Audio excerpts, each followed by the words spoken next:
যাচ্ছে।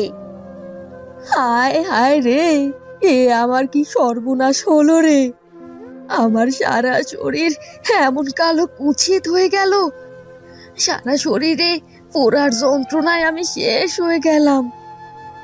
এ কি মা, কি হয়েছে আপনার? কাকলিকে দেখেই রেহিনা অবাক হয়ে বলল, আরে, তোমার এমন পরিবর্তন কি করে হলো? এমন ফর্সা সুন্দর চেহারা তুমি কি করে পেলে? আর এদিকে আমার শরীরের এমন বেহাল অবস্থায় বা হলো কি করে? ওরে বাবা রে, মারে, মরে গেলাম রে, সারা শরীর জ্বলে গেল। কাঁদবেন না মা, আমি এক্ষুনি আপনার শরীরে হলুদ বেটে দিচ্ছি। দেখবেন আপনি একদম সুস্থ হয়ে যাবেন। আসুন, আমার সাথে আসুন। না না, তুমি আমায় ছুঁয়ো না, তাহলে এই